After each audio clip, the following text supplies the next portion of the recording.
Well, all power to the people. Hope you are all safe and well, especially those of you who've been out in the streets marching for change. Our thoughts and love are with you. And here we are in week 13 of the lockdown. My name is Peter, and on behalf of City Lights, I'd like to welcome you to our City Lights Live virtual reading series that continues in the footsteps of our in-store calendar during the shelter in place. We continue to celebrate the works of authors we know and love with readings, discussions, forums throughout the month of June and into August. To learn more about our upcoming events, please visit us on our social media. We have Instagram, Twitter, Facebook, the wide gamut. Our events are also listed on the City Lights website. You may also subscribe to our newsletter to receive weekly updates about new City Lights releases. As many of you know, we're a publishing house as well as a bookstore, as well as our upcoming events. A word about what's been happening. We find ourselves living in an historic moment. The call for change, the demands for justice, the rejection of state-sponsored violence, and a commitment to anti-racism is something that City Lights has been in support of since its inception. Through the books we feature in the store, to the books we publish, our commitment to supporting the cause of justice and the fight against racism is built into the City Lights mission. At the store, over the years, members of our staff have generated reading lists that address the issues of the day and support progressive viewpoints. Our most recent edition is our anti-racist reading list. It's been posted on our homepage on a website. We encourage one and all to please check it out and spread the word. At the moment, City Lights is open for a limited curbside service. We are gradually working towards allowing the public back into the store following CDC and San Francisco Health Department guidelines. For now, you may order books by phone and pick them up at our entrance. We can also ship books. Our temporary business hours are going to be from Monday through Saturday, 12 noon to 6 p.m. The fight for justice is something that the subject of tonight's featured title has in common with the happenings that are taking place at large all around us. We are delighted to have with us tonight Jennifer Worley, celebrating the release of her new book, Neon Girls, A Stripper's Education in Protest and Power, published by HarperCollins. It follows the trajectory of Jennifer Worley's life as she found herself supplementing her income to pay for her education by working as a stripper in the legendary Lusty Lady Theater in North Beach. Of course, this wasn't your run-of-the-mill strip club. Many of the women working there were intellectuals who were as comfortable talking about feminist theory as they were producing radical zines that incidentally, they oftentimes sold at City Lights just around the corner. So there is some very interesting linkage here. So this is as much a story about gender politics, the fight for equality, union organizing, as much as it is a picture of a kind of a bygone San Francisco. So we're hoping you all purchase a copy. We'll be posting a link in our retail portal that's going to be on bookshop.org in the chat function on your screen. So you can purchase the book at any time throughout the course of the event. So a few words about our guest. Jennifer Worley was a founding organizer of the Exotic Dancers Union and the Worker Co-op at the Lusty Lady Theater in San Francisco. Her film, Sex on Wheels, documents the history of San Francisco's sex industry and has played at film festivals and universities around the world. Her writing has appeared in Captive Genders, Invisible Suburbs, Bitch Magazine, The Queerist, and she's also appeared on Outright Radio. She teaches English, LGBT studies, and women's studies at City College of San Francisco, where she has served as the president of the faculty union. She grows her own tomatoes, has won prizes for writing, swimming, mechanical bull riding, and much more. Neon Girls is her first book.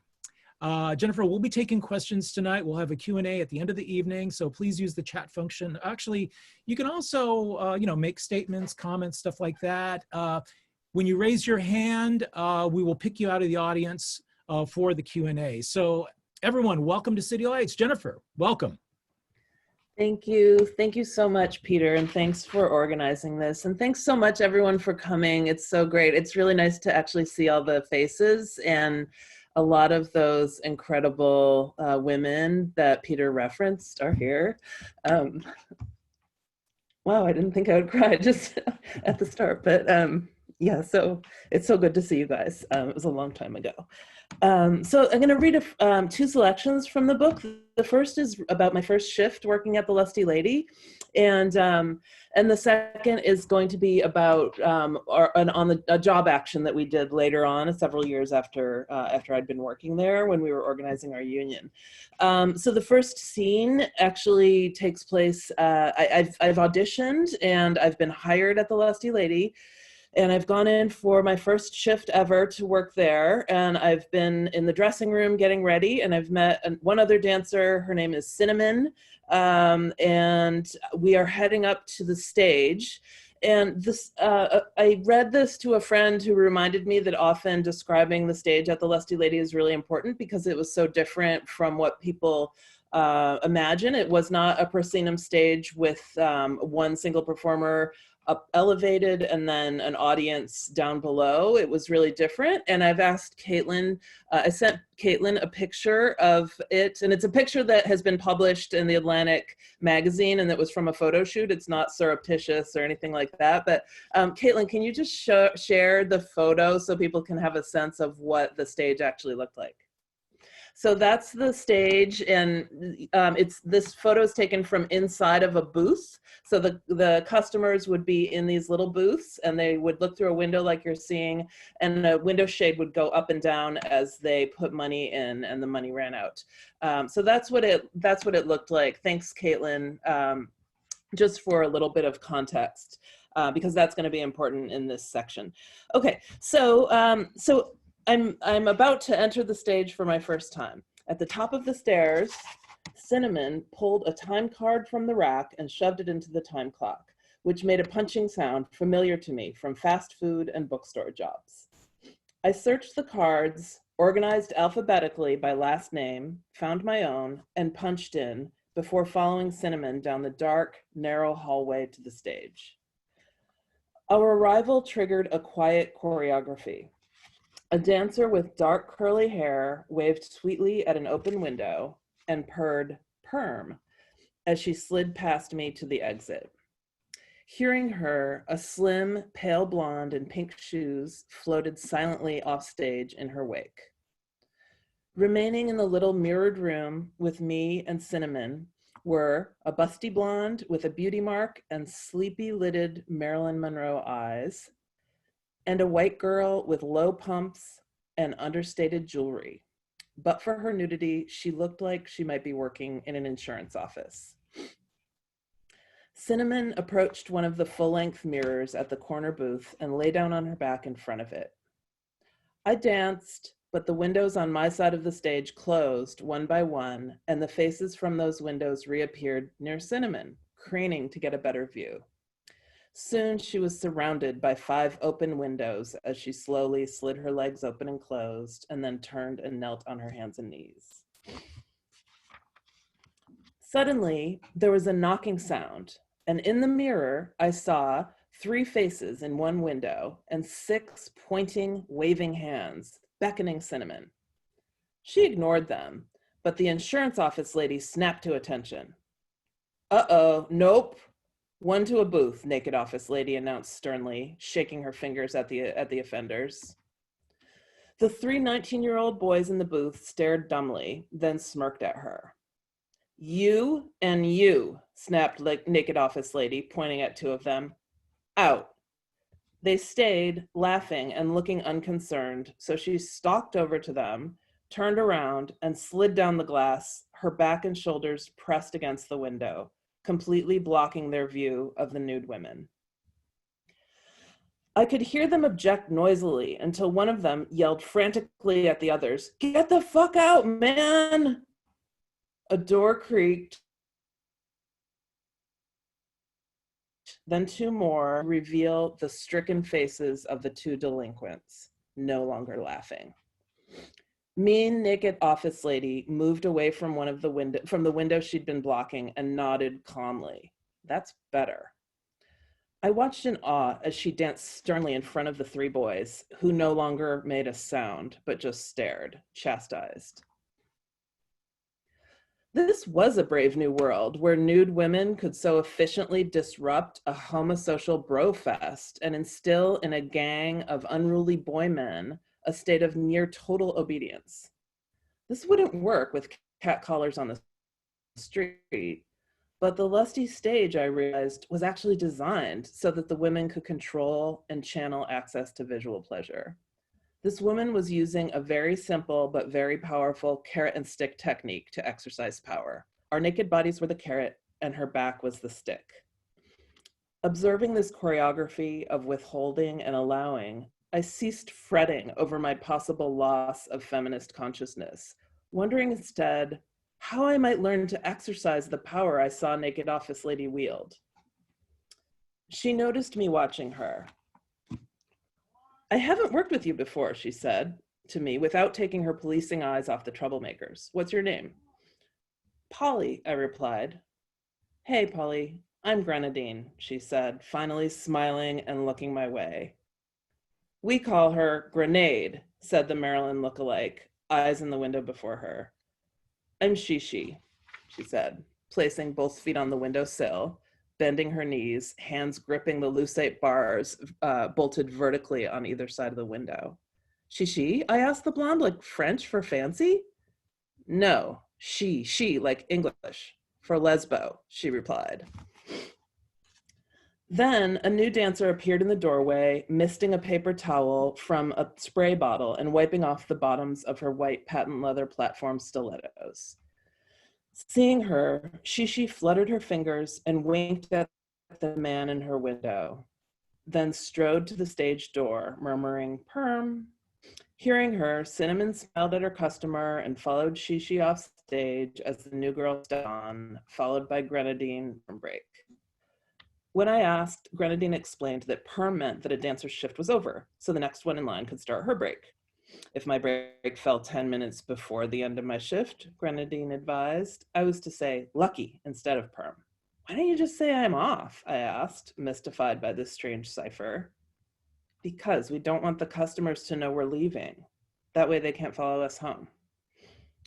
The girl who had replaced Shishi was tall and statuesque with a shiny red wig. After a few songs, she pulled up alongside me to dance for the window next to mine and whispered, "Hey, I'm Star." Polly, I answered, regretting my own feeble moniker. Why didn't I think of a cool name like Star or Shishi? Are you new? Yeah, it's my first shift, I answered. Close your door, Star yelled suddenly, startling me. I realized she was talking to a customer in the booth in front of her. He didn't respond, just stared at her. Star pointed, "Your door. Close it." Still no response. She knelt down in front of the window and spoke sweetly, maternally, as if talking to a cute, eager to please dog that wanted the treat but didn't understand the command sit. Well, you're just a big dum-dum, aren't you? Looking simultaneously chagrined and pleased, the man in the booth nodded, eager to assent to anything she suggested. There was a confidence in her technique that made it as effective and forceful as the Grenadine method I'd observed earlier. I was shocked at first, but then deeply impressed by Star's display of condescension for a customer and amazed to see the man accept her insult as his due. Just like the gang of boys Grenadine had so handily corralled into separate booths, this hapless fellow seemed prepared to acquiesce to any petty directive or endure any trite abuse in exchange for the pleasure Star could either grant or withhold. Unlike in the service industry jobs I'd had, servility and friendliness might not serve me here, I saw. Indeed, to my surprise, the Lusty seemed to require the opposite, an air of mild but unconcealed scorn, an assumption that the customer was always wrong. After the big dum-dum had finally closed his door, Star reprimanded another firmly for giving orders and banging on the glass. After several warnings, she barked, "Get out." When he disregarded her and refused to leave, she placed her back firmly to his window, blocking his view like Grenadine had done. He smacked his open palm against the window in anger, then left the booth, banging the door open so it hit the wall. I assumed he was gone for good, but 10 minutes later, he reappeared in a nearby window. Spotting him, Star strode across the stage purposefully, poised to enforce her edict. But he looked at her wide-eyed and announced, proudly and conciliatorily, "I'm back with a new attitude for you." Star looked cautious and skeptical. "You are, huh?" "Yeah, I'm not going to act up no more," he declared earnestly, like a child. "I'm going to show some respect, okay?" Star broke into an amused smile. "Okay, then, let's do this." I was astonished. Watching these women work shook my preconceptions about stripping and strippers. Here were Grenadine and Star setting boundaries, commanding respect, and exactly what they could and could not do. This was a far cry from the degradation and sexism I'd understood to be at the heart of the sex industry. And as I watched these women work, I questioned my own beliefs. No, their actions didn't right any real world wrongs. They didn't eliminate domestic violence or the pay gap, but they challenged these particular men's assumptions. Sure, I knew the sex industry was rife with exploitation and that sex work wasn't some magical site of feminist revolution. But neither, I realized, was at ground zero for women's abject subordination, or some black hole of agency in which women are robbed of all power to resist or speak out.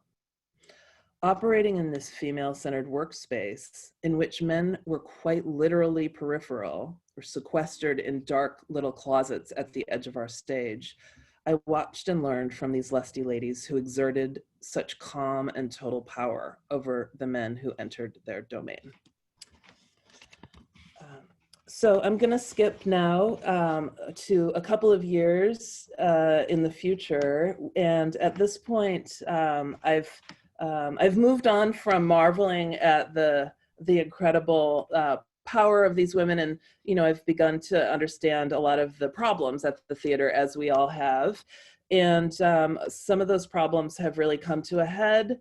We decided that we needed to solve them by acting collectively, and we formed a union, and we had a union election, a National Labor Relations Board election, and won recognition for our union, and called the Exotic Dancers Union.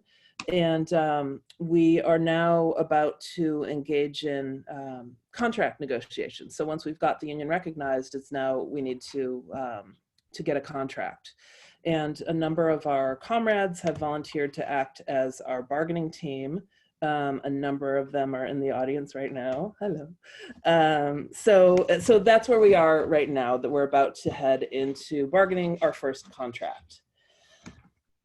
When our bargaining team, Velvet, Jane, Naomi, Isis, Decadence, and support staff Scott, arrived at the bargaining table to negotiate, management simply rejected all our proposals out of hand or quibbled over petty issues. After a few months of this, and it was now early 1997, we realized that they were trying to run down the clock. If a year passed and we hadn't agreed upon a contract, management could claim a stalemate and petition for union decertification. Not only would we not have a contract, but we would lose our union, and management would almost certainly fire all of us organizers and get us blacklisted around town. We needed to pressure them to come to the table for real, but how? The answer, as was so often the case at the Lusty Lady, was between our legs. In assembly line jobs, workers sometimes use a work to rule action to pressure management to make changes. This involves all workers agreeing to do the bare minimum required by their contract or job description, which results in a slowdown of production. This hurts profits, but it doesn't endanger anyone's job because technically everyone's doing what they're obligated to do. But simply dancing more slowly wouldn't accomplish this in our case, obviously. So we devised a strategy that would. Normally, our stage performances were quite explicit. We would bend over in front of the windows or face them with one foot up on the windowsill. And while the performance of explicit shows was the unspoken norm at the Lusty, the performer standards that we'd all been handed when we were hired did not state that we were required to perform this explicitly. They only said we needed to be 1, nude, and 2, paying attention to the open windows, and 3, making eye contact with the customers. So we decided that our slowdown would entail collectively working to this rule.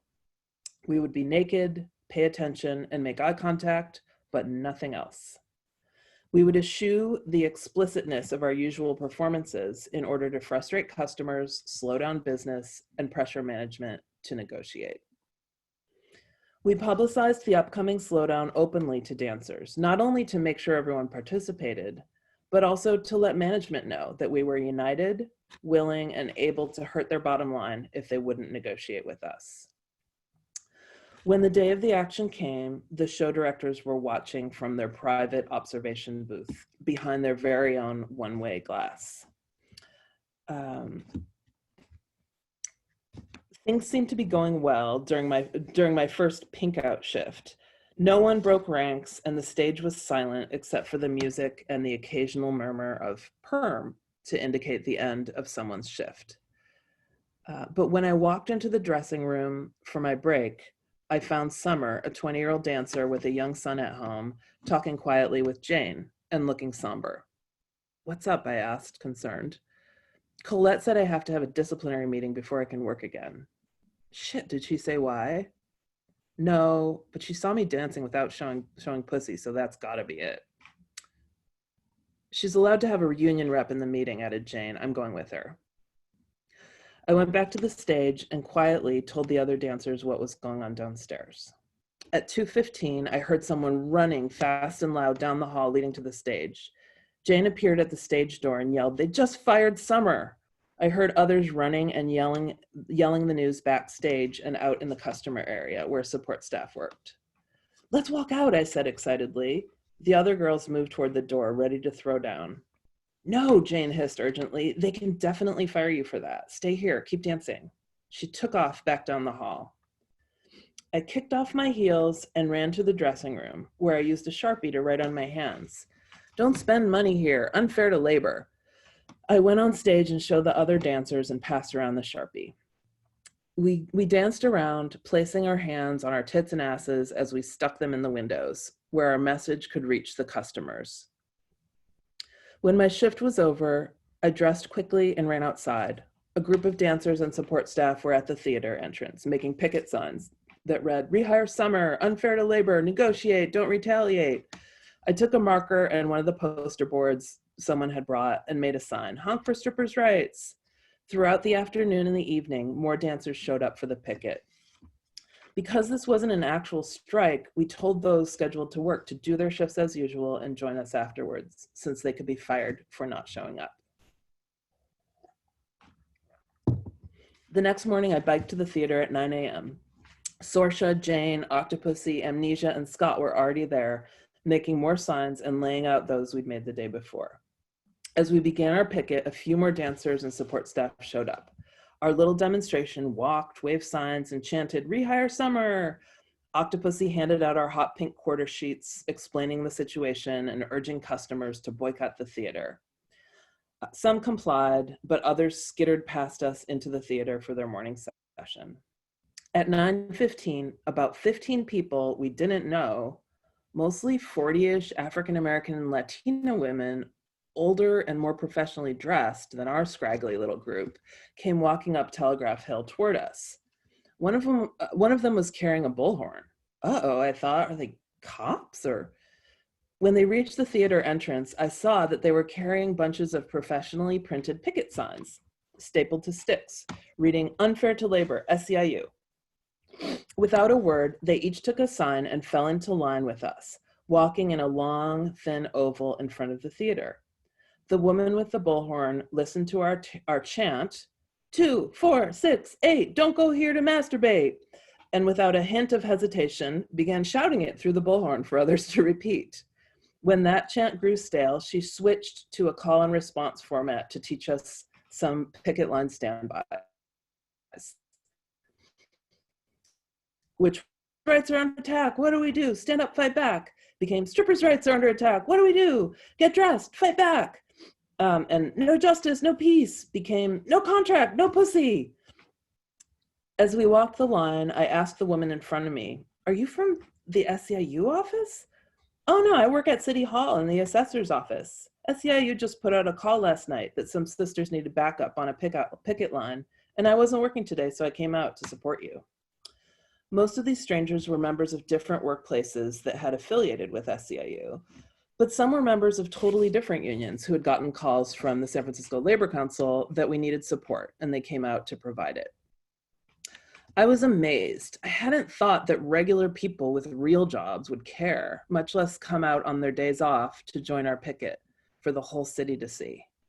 Yet here were all these other professional city workers, nurses, and bus drivers showing up to help us carry the weight of our struggle. The group grew larger as the morning wore into afternoon. Passersby stopped and took flyers. Crowds gathered and stared. When word got out that the Lusty Ladies dancers were picketing at the theater, TV vans screeched up and newscasters with their centaur costumes, business suits on top for the camera, jeans and sneakers on the bottom, out of frame, surrounded us asking for comment. We were, after all, a curious occurrence, not just because of our jobs, but because our organizing defied a decades-long trend of decreasing union membership throughout the US. While the larger union movement labored unsexily against the tide of late capitalist globalization, with formerly union jobs going overseas and membership dropping perilously from 30% at mid-century to 11% in the 90s, the Lusty Ladies served as a perky counter-narrative to this story, the unlikely standard bearers for a movement everyone had believed was dying. When the cameras showed up, some of the dancers donned wigs and sunglasses to protect their privacy, while others ducked out of the demonstration. But with the solidarity of all the nurses, bus drivers, and teachers who'd showed up to support us, our picket line stayed strong. Union advisors had told us we couldn't physically block the entrance, and our picket line had to keep moving, but we didn't need to use force. By talking, yelling, and occasionally shaming, we managed to empty the theater completely within a few hours. We stayed out front all night, chanting and laughing, carrying signs into the street, posing for photos with tourists and giving interviews. Customers hung out and chatted, and 2 city supervisors stopped by to give fiery speeches, encouraging us to stay strong. Fire engines drove slowly past, honking horns and lights flashing, firefighters hanging out the windows and cheering us on. A year before, I'd been relieved and thankful for the help of SEIU alone, but now it felt like all of San Francisco was there with us. I was overwhelmed with gratitude that all these people, rather than looking down at us because of what we did for a living, were willing to celebrate us, not as performers on a stage, but as fellow workers whose struggle was their struggle. The very presence of these comrades seemed to lift us up in defiance of a world that would shame us, to take that shame and throw it back in the faces of those who dared disrespect us. The next day, when I arrived at the theater, I learned that Naomi and Decadence were meeting with management in the office. When they emerged from the dark theater lobby, we stopped picketing and gathered around. Summer got her job back, Decadence announced, and they want to open the live show again tomorrow if we'll go back to work. And they'll be at negotiations next week with new proposals. We were stunned for a moment, and then a shriek of victory went up from the crowd of dancers. We all grabbed for Summer, who cried and laughed in disbelief and gratitude and allowed herself to be passed around and hugged. We celebrated there on the sidewalk, heady with our own strength, ordinary girls suddenly endowed with a power we'd never known, invincible.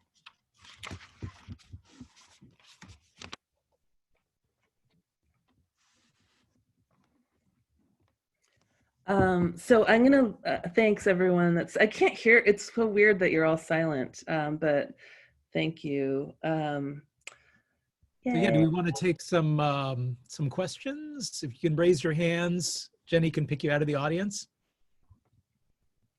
Let me see, hands waving.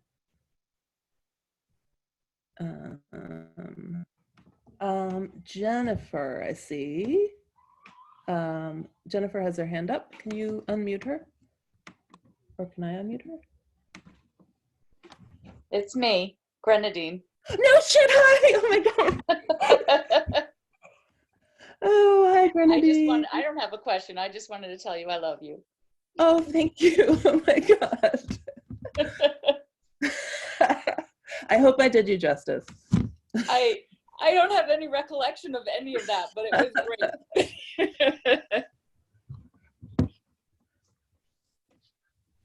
Natalia, I see.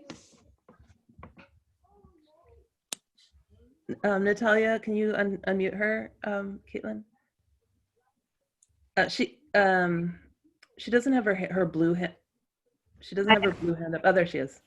I think I'm unmuted now, right? Yeah, you're unmuted. We can hear you. I had a question. It's so vivid. Your descriptions are really amazing and vivid and visceral and really make us feel like we're there on the stage with everybody. I'm wondering if you kept notebooks or journals during that time, or did you go back and write some essays, or like, how did you collect all the memories and sort of string them back together again? Because I know it's pretty hard. Yeah, thanks. It's because it was, over 20 years ago. Well, when I wrote this, it was probably between 15 and 20 years ago. But yeah, I did keep notebooks and journals at the time, and do like a lot of reflective writing about what it was like working there and what it meant. And I also did sort of retrospective writing about it a couple of years after. But then I also have a kind of freakishly good memory about certain things, like not about everything and not about every detail, but like that story about, about Star saying like, you're just a big dum-dum. Like, I just remember things like that very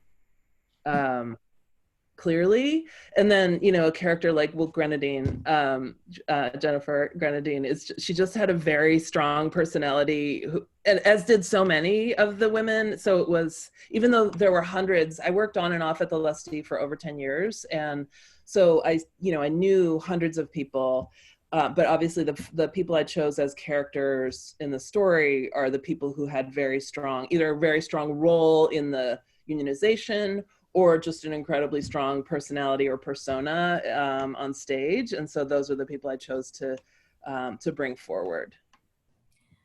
Can I ask just one more follow-up? Not to hog all the time. What made you, you had said that this was 20 years later almost that you're working on the book.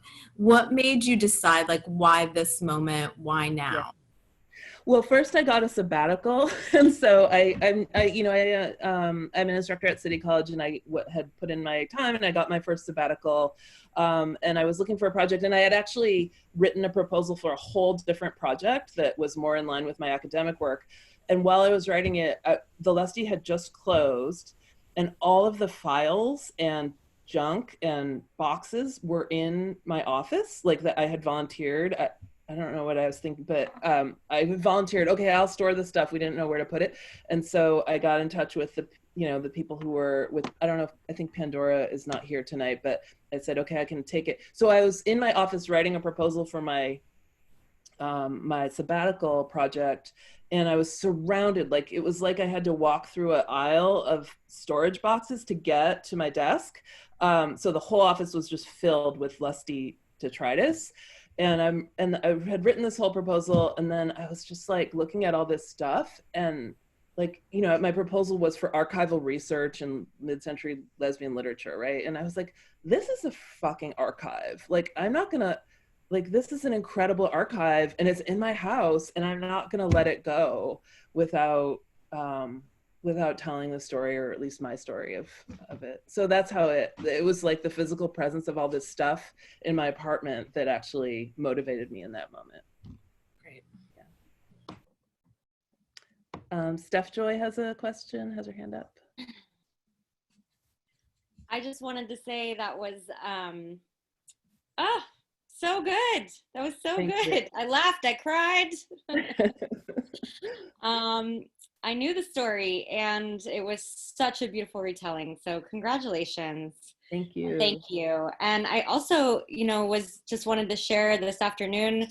I was just hearing about this Portland stripper strike that's happening right now, where a bunch of strippers in Portland, which if folks don't know, Portland has more strip clubs per capita than any city in the United States. And they are doing a stripper strike to improve for more equitable working conditions for Black strippers, and also saying that dancers are saying they're not going to go back to work and reopen the clubs until the Portland Police Department is defunded. And it's just such a cool example of like that, you know, solidarity across industries. And yeah, so anyways, folks can check out, I think the hashtag is PDX stripper strike. I'll check that out. I hadn't heard about it. That's amazing. That's called organizing for the common good, right? Like you get, you take an issue that's public, that is not a working condition, but you use your organizing and your contract negotiations to move it. So PDX stripper strike? Yeah. Cool, thanks. Trying to see if other folks have hands way up.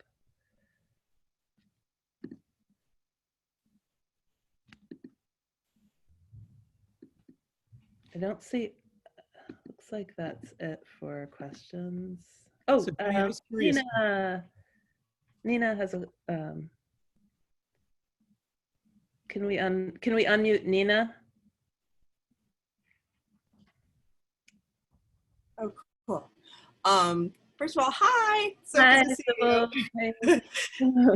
And also, so all the stuff that was in your apartment, where did it, I know it's gone through like a couple movements through like Center for Sex and Culture, right? Had it for a while. And I just was curious where it all ended up.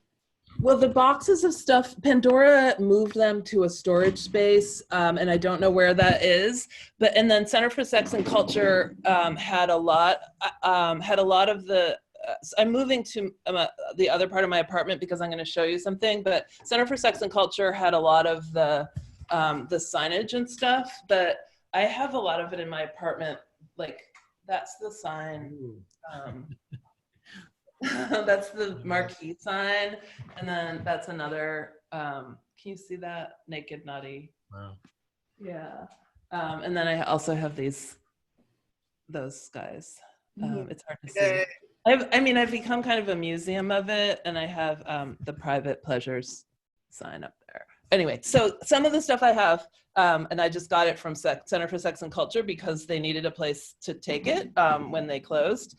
And then the records, I know Pandora destroyed the ones that could be destroyed that was appropriate for. And then I don't know what's happened. I think that there's been some effort to archive. I know that I've worked with, like, I think there's 3 former Lusties who are professional librarians now, and a few of them have worked on trying to find an archival home for the stuff.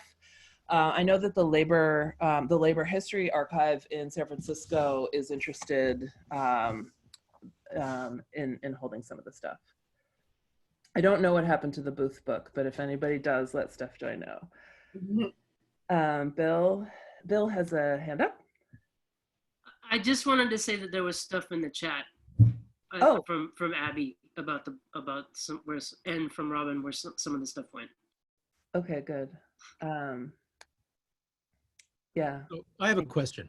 Yeah. Could you talk a little bit about the film, and then did the film and the book overlap at different points? I mean, what was that like? Julia's film. Yeah. Yeah. So there's Julia Query made a documentary about the unionization process, and I think it came out in like 1999, just a couple of years after we organized. And it's called Live Nude Girls Unite. And yeah, there's some overlap. Like that scene, the scene of the protest of the picket is in the documentary, so you can see that there. And you can see, she got me to reenact writing with the Sharpie on my hands for the documentary. So there's some overlap in that, but this, the book starts well before that because it starts with me just going to work and kind of negotiating what it meant to do that work, and then also just telling the story of all these characters.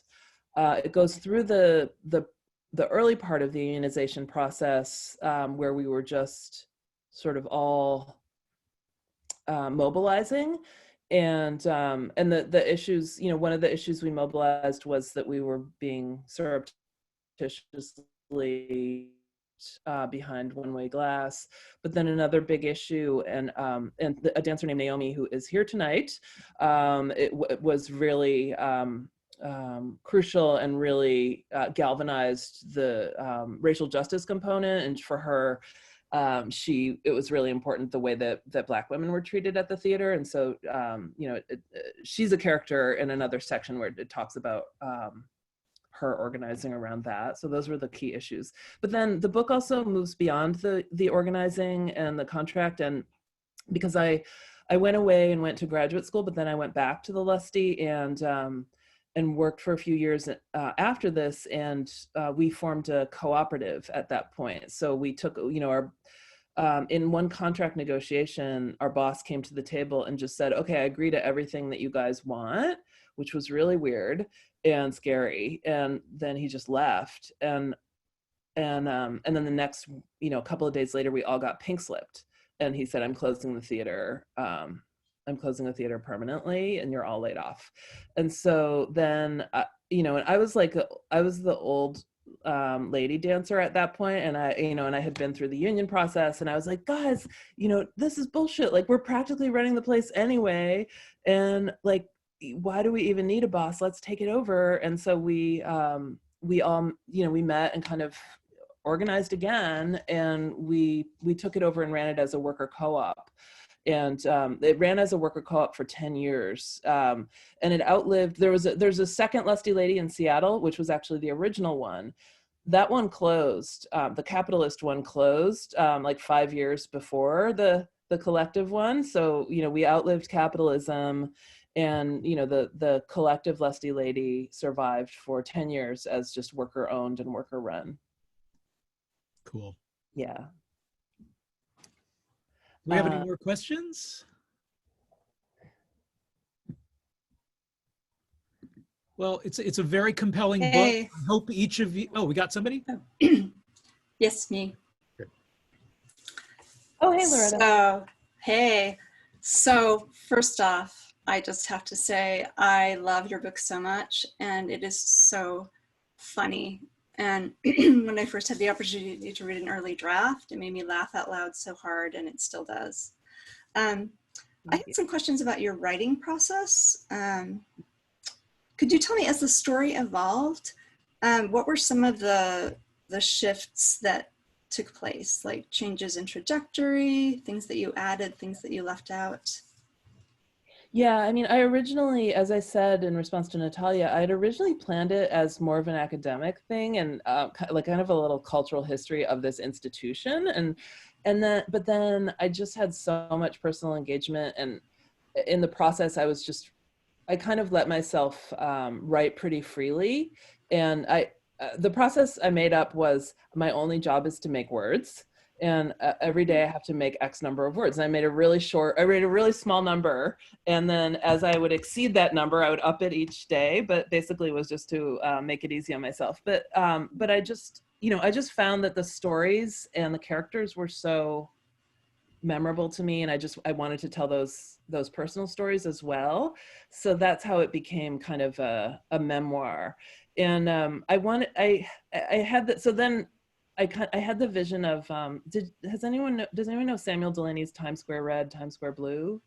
It's, yeah, so it was a little bit like, I kind of modeled it, or I wish that it was modeled on that, as amazing as that, but that was a model for me. Like, he writes this theoretical piece, but then also about his own experience. So, you know, working with that. And then, so my process was pretty haphazard in that way. And then my agent, Lucy Cleland, who I think is also here, was just really amazing about shaping it and, you know, dragging me kicking and screaming into the editorial process and the revision process. I was a very truculent reviser, but she really gave it a new shape that gave it a narrative. Thanks. Or she made me give it a new shape that gave it a narrative. Christina has her hand up. Tina? Christina. I'm Tina. Oh, sorry. Oh, hi. Oh, there was also a Christina, Tina. Are we both unmuted? We can hear you. Okay, good. Yes, I also really enjoyed reading. I was so excited to find out that you'd written this book because I knew you were our wonderful labor union leader. But I wanted to know, how did you choose that job and how much did it pay? Yes, that's that whole process of like, how did I decide to do this is in the book. I was going to grad school. I was studying English at San Francisco State, and I was working at a publishing company in the East Bay, and I was a book publicist, and I was making I think it was like $11 an hour or something at the time, and I just couldn't. I couldn't really make rent and study and, you know, be a student on the amount that I was making. And I just saw an ad in the back of the San Francisco Bay Guardian. And those ads were in the paper every week for, 30 years or something. The Lusty lady come work with us. And so I saw an ad and I went in and auditioned and I just decided to do it really to make enough money that I would be able to study without having to work. So we worked about 12 hours a week. I would typically work about 12 hours a week. 15 was like a lot. 15 hours of dancing was a full schedule. And it paid, I think the starting wage was like $11 an hour when I started, but then it went up $1 a week each week until you got to, was it like 22 or something? And then, yes, people are like, no, it's higher. Okay, but then it got higher. Then we got the union. So then we negotiated our contract, and then it was 22 when I started, but then once we got the union, it went up. And I think it was like at 27 after a couple of contracts, which was substantial in the late 90s for, basically a job that you could get without training. And everyone's putting in the 18 to 27. And then there was also a private booth where you could make more money, or you could make less also, but it was commission based in there where guys could have one-on-one conversations with you. And that private booth is really where the issues of racial justice that Naomi raised came up, because we could make more money in there, but they didn't schedule any Black women to work in the private booth at all. And so that was a huge issue as well. Interesting. Thank you. Yeah, so we weren't making tons of money, but it was good for a job that you could get without sort of just walking in and getting it. Stacia, I see you. Can we unmute Stacia? Oh no, I think Christina too had her hand up with a K, and then Stacia. Christina with a K. Can you unmute her? Hi. Yeah. Hi, Christina. Hi. Thank you. I'm Christina Decadence. And there's I always love thinking about, it was such a special time. And my question is, through the process of writing your book, what did you learn about that time? Or is there something from that time that you see in a different way, looking at it in retrospect? Yeah, God, that's such a good question. One of the things that when I was writing the part about, do you remember when we were organizing the union, there was initially a lot of conversation about, should we just have our own independent union? And like, what the hell is SEIU? That's just like these mainstream people and we don't know them. And then there was like a lot of anarchists also working at the theater, and they felt like, okay, let's go with the IWW, or let's just have our own, independent and not affiliate. And kind of, I was really scared to do that because I was always afraid, like, I'm just going to get fired. Or, there was rumors that a girl organizing in Arizona had been shot in the head in the parking lot, or, like I was really scared of what was going to happen. So I wanted this, I wanted to have this kind of more recognizable union. And in retrospect, I sometimes wish that we had gone with a more like if we had gone with the Wobblies or an independent, because I feel like it could have helped us stay engaged, I think, and push the collectivization process further. So I learned that. And then the other thing I really learned was that, and I think I learned this partly at the time, but then later in reflection, is that like, it's harder to, it's easier to fight the power than it is to have the power. And what was really, really most difficult about it once we collectivized was, and when we unionized, I think, was like when there's an enemy and a boss, you can organize and you have this external enemy. And that's, even though that's hard, it's also easy because emotionally we're used to that, like that's authority and we can resist it. But then once we had control of the theater ourselves and it was a collective, then it was really hard to know how to wield that power, to be accountable to each other, was a lot harder. It was easy to be allied and to be in solidarity with each other when we had a boss that we were allied in solidarity against. But when we were running it ourselves, it became really hard to have accountability. And I don't know if Miss Muffy is here, but I remember her, we were losing a ton of money when we collectivized in the beginning. And I remember her putting up this poster that said, we're losing, you guys, everyone's fucking off on stage, so-and-so's sleeping on stage, and we gotta get it together because we're losing money, and we gotta check ourselves before we wreck ourselves. And so but that was a really hard thing, that kind of really owning accountability to your comrades in the absence of an authority figure, I think. And it's something I still see and something I still kind of have not figured out. I think Stacia has her hand up. Can we unmute her? Unmute. I think I'm unmuted now. Oh, yes, you are. All right. Hi. I cannot wait to read the book. Super excited now.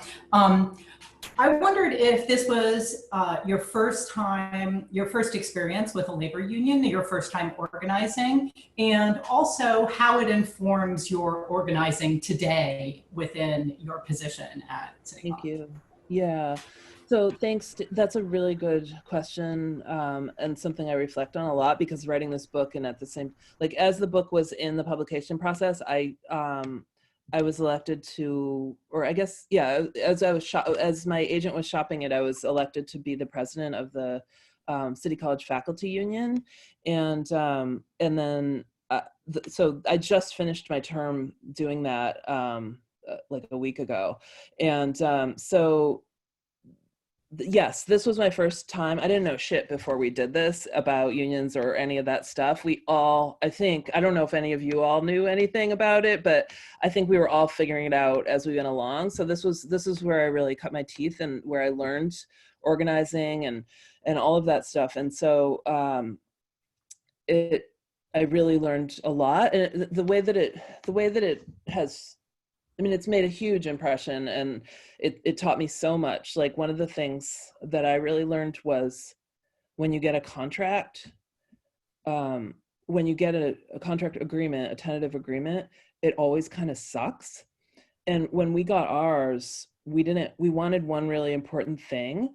And we were all like, yeah, we're going to get that thing and we're going to demand it, or else we're not going to take this contract. And then the boss wouldn't accede to it, like they wouldn't agree to it at the table. And I remember Decadence called the dressing room and said, like, they're not giving it to us, we're not going to get that. And I like ripped, I was like, you bitch, like, why you not get the thing that we said we all wanted? You should. And it's like this moment of horrible shame in my life that I did that. And but that's like, so I understand, like, when you get a tentative agreement, negotiating contract, it doesn't ever get everything you want, and people are all like, well, go back and get the thing, you know, and then it's such a that's the hardest process to me in contract negotiations, is people don't quite get that, that it's not always that simple, and the process of kind of making peace with that. I'm so sorry, Decadence, that I did that 25 years later. So that's one thing that I've learned, and it comes up every contract, like every contract that negotiation I've been in with AFT. It's like we get a TA and people are like, we didn't get the thing that we wanted. We got all this other good shit, not this other thing, and go back and fix it, you know. And I have been there, and I get how that feels, much to my eternal shame. But it's just it's a feeling we have. Like, our workplaces are really powerful, and our working conditions are really powerful, and you know, it's really hard to organize and to come together, and it's really hard to accept, you know, getting 90% there and not 100% where you want to be.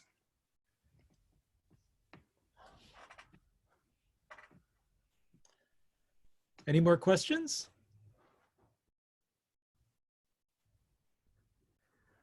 Well, if there aren't any more questions, I encourage all of you to buy the book. It is a very compelling read and so much fun, and